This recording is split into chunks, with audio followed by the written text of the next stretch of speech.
ચાલો મિત્રો, સ્વાગત છે તમારું અમારી કિયા કિચન રેસિપીમાં। તો ચાલો આજે આપણે બનાવશું ઓરિયો આઈસ્ક્રીમ। તો ઓરિયો આઈસ્ક્રીમ બનાવવા માટે આપણે 2 ઓરિયો બિસ્કિટ લીધા છે અને 500 ગ્રામ આપણે દૂધ લીધું છે અને સાકર લીધી છે। આપણે સાકરનો પાવડર બનાવી લીધો છે અને આ દૂધ આપણે વાટકામાં એક બિસ્કિટ પલાળશું, એક પેકેટ પલાળી દઈશું આ વાટકામાં, એટલે અલગથી દૂધ લીધેલું છે। તો આપણે એક પેકેટ બિસ્કિટ છે એને આપણે આ વાટકામાં પલાળી દેવાનું છે અને આપણે ભૂકો કરવાની જરૂર નથી પડતી, એને જાતે જ પલળી જશે। તો આ રીતે આપણે પલાળી દેવાનું છે। તો આપણે ગેસ ચાલુ કર્યો છે અને બિસ્કિટ પલળે ત્યાં સુધી આપણે દૂધને ઉકાળી લેશું। તો આપણે 500 ગ્રામ દૂધ લીધું છે એને આપણે આ રીતે ગરમ કરી લેવાનું છે।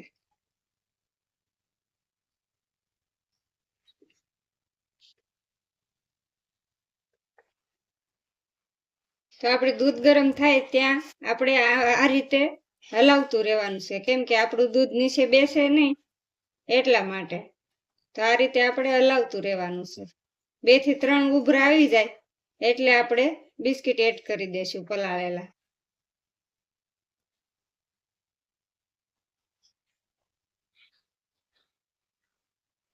આ રીતે આપણે હલાવતું રહેવાનું છે। ખાસ ધ્યાન રાખવાની કે આપણું દૂધ નીચે બેસી ન જાય, એનું આપણે ખાસ ધ્યાન રાખવાનું છે। તો 2 થી 3 ઉભરો આવી ગયો છે આપણે દૂધનો। તો હવે આપણે બિસ્કિટ એડ કરી દઈશું પલાળેલા। તો બિસ્કિટ આપણે પલાળા થાય આ રીતે આપણે મિક્સ કરીએ એટલે સરસ પલળી ગયા છે અને સરસ મિક્સ પણ થઈ ગયા છે। તો હવે આને આપણે દૂધમાં એડ કરીશું। તો આ પલાળેલા બિસ્કિટ હવે આપણે દૂધમાં એડ કરી દઈશું।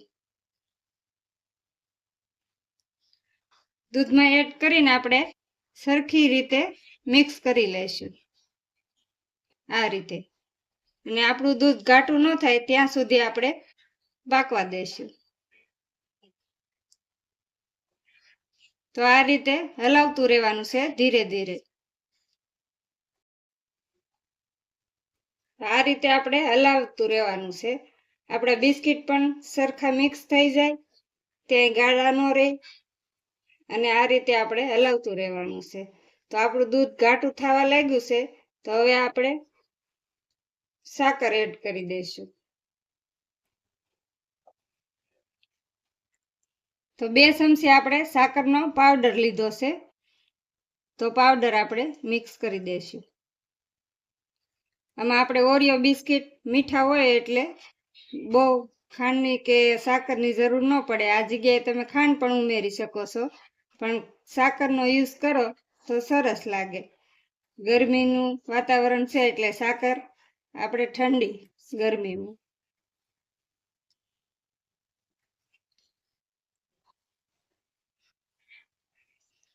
તો આપણું સરસ દૂધ ઘાટું થઈ ગયું છે। હવે આપણે ગેસ બંધ કરી અને ઠંડુ થવા દેશું।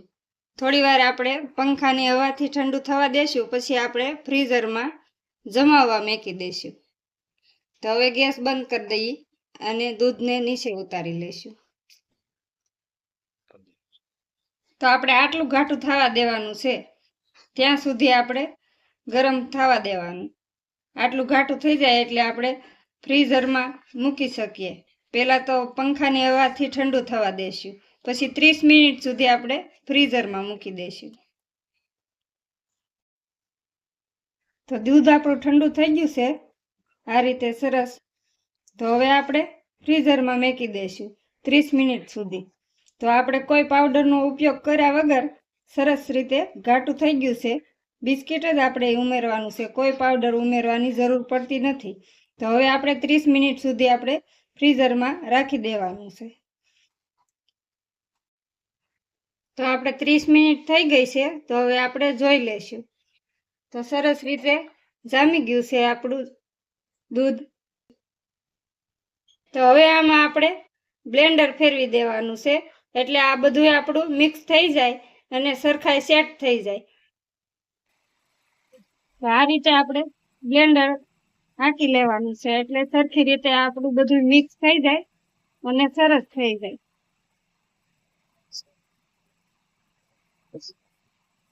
તો આ રીતે આપણે સેટ કરી લેવાનું છે. તો સરસ રીતે સેટ થઈ ગયું છે. તો આપણે આ બેટર આ રીતે તૈયાર કરી લેવાનું છે. સરસ મિક્સ થઈ ગયું છે. તો આ રીતે આપણે બેટર તૈયાર કરવાનું છે. તો તૈયાર થઈ ગયું છે આપણું આઈસ્ક્રીમનું બેટર. તો બેટરને આપણે જમાવવા માટે આપણે એક ડબ્બામાં કાઢી લેવાનું છે અને ફ્રીઝરમાં આપણે 8 કલાક સુધી રાખી દેવાનું છે જમાવવા માટે. તો આ રીતે આવું બેટર આપણે બનાવવાનું છે.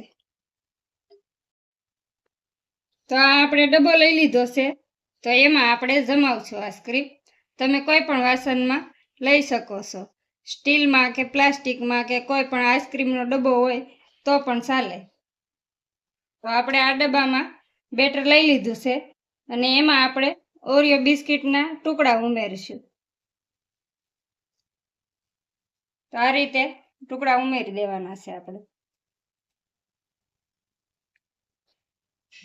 આપણે 2 બિસ્કિટનો જ યુઝ કરશું, બહુ ઝાઝા બિસ્કિટ નહીં જોવે આમાં.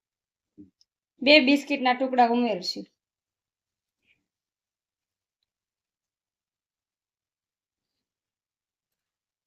એને પણ આ રીતે આપણે મિક્સ કરી લઈશું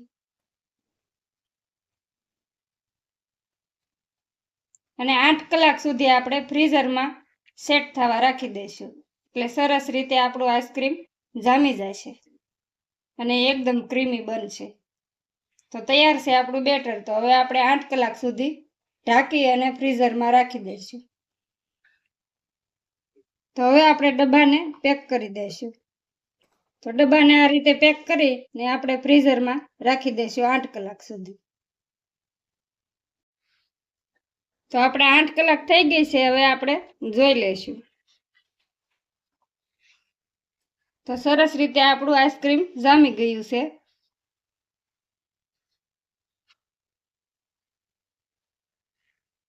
તો તૈયાર છે આપણું ઓરિયો આઈસ્ક્રીમ. તો આ રીતે સરસ જામી ગયું છે.